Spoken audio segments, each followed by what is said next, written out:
അള്ളാന്റെ റസൂല് സല്ലല്ലാഹു അലൈഹി വസല്ലമ തങ്ങൾക്ക് ഏറ്റവും കൂടുതൽ പദവി കൊടുത്ത് പരിഗണിച്ചത് പരിശുദ്ധമായ ഖുർആനാ, അല്ലാഹുവിന്റെ കലാമാ. അല്ലാഹുവിന്റെ പരിശുദ്ധമായ ഖുർആനിൽ ഒരിടത്തു പോലും നബി സല്ലല്ലാഹു അലൈഹി വസല്ലമ തങ്ങളുടെ പേരുകൊണ്ട് നബി തങ്ങളെ വിളിച്ചിട്ടില്ലല്ലോ. പ്രിയമുള്ള മുഅ്മിനീങ്ങളെ, റബീഉൽ അവ്വൽ വരുമ്പോ ആ റബീഉൽ അവ്വലിനെ നമ്മൾ പരിഗണിച്ചില്ലെങ്കിൽ, ആ റബീഉൽ അവ്വലിനെ നമ്മൾ പരിപാലിച്ചില്ലെങ്കിൽ, ആ റബീഉൽ അവ്വലിൽ മൗലിദ് നമ്മൾ പാരായണം ചെയ്തില്ലെങ്കിൽ, ആ റബീഉൽ അവ്വൽ നമ്മൾ സ്വലാത്ത് ചൊല്ലിയില്ലെങ്കിൽ, ആ റബീഉൽ അവ്വലിൽ നബി സല്ലല്ലാഹു അലൈഹി വസല്ലമ തങ്ങളെ കുറിച്ച് ഓർത്തില്ലെങ്കിൽ, നബി സല്ലല്ലാഹു അലൈഹി വസല്ലമ തങ്ങളെ കുറിച്ച് പറഞ്ഞില്ലെങ്കിൽ, പഠിച്ചില്ലെങ്കിൽ, അത് അല്ലാഹുവിനോട് ചെയ്യുന്ന നന്ദികേടാ. നമ്മളെ സൃഷ്ടിച്ച പടച്ച റബ്ബിനോട് നമ്മൾ ചെയ്യുന്നൊരു നന്ദികേടാ. കാരണം അല്ലാഹു തആലയാണ് ഏറ്റവും കൂടുതൽ ഹബീബായ റസൂലുള്ളാഹി സല്ലല്ലാഹു അലൈഹി വസല്ലമ തങ്ങളെ ബഹുമാനിച്ചത്, നബി തങ്ങളെ ആദരിച്ചത്, നബി തങ്ങളെ പരിഗണിച്ചത്.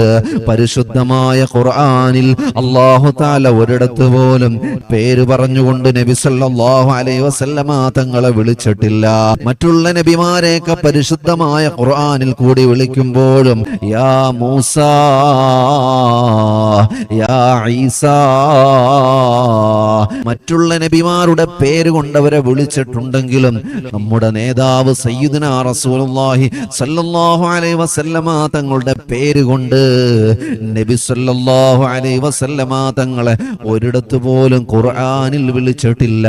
അല്ലാഹ് യാ അയ്യുഹർ റസൂൽ, യാ അയ്യുഹൽ മുസമ്മിൽ, യാ അയ്യുഹൽ മുദ്ദസ്സിർ, ആ നബി സല്ലല്ലാഹു അലൈഹി വസല്ലമ തങ്ങൾക്ക് അല്ലാഹുവിന്റെ റസൂൽ എന്നുള്ള പദവി കൊടുത്ത് അനുഗ്രഹിച്ചതുപോലെ നബി സല്ലല്ലാഹു അലൈഹി വസല്ലമ തങ്ങളുടെ പദവിയെ പരിഗണിച്ചുകൊണ്ട് മാത്രമാണ് അല്ലാഹു തആല നബി തങ്ങളെ പരിശുദ്ധമായ ഖുർആനിൽ പോലും നബി തങ്ങളെ വിളിച്ചതെങ്കിൽ, റബീഉൽ അവ്വൽ വരുമ്പോ പള്ളിയുടെ പരിപാലന സമിതികളെല്ലാം കൂടെ ചേർന്ന് നിന്നുകൊണ്ട് ആ പള്ളിയെ അലങ്കരിക്കുമ്പോ, പള്ളിയിൽ ലൈറ്റ് ഫിറ്റ് ചെയ്യുമ്പോ, പള്ളിയെ പരിപാലിക്കുമ്പോ, റബീഉൽ അവ്വലിനെ പരിഗണിച്ചുകൊണ്ട് പള്ളി പരിപാലിക്കുമ്പോ അതിൽ നിന്നും മാറി നിന്നാൽ നബി സല്ലല്ലാഹു അലൈഹി വസല്ലമ തങ്ങളെ പരിഗണിച്ചുകൊണ്ട് ചെയ്യുന്ന, നബി സല്ലല്ലാഹു അലൈഹി വസല്ലമ തങ്ങളെ സ്മരിച്ചുകൊണ്ട് ചെയ്യുന്ന കാര്യങ്ങളിൽ നിന്നും മാറി നിൽക്കുന്നത്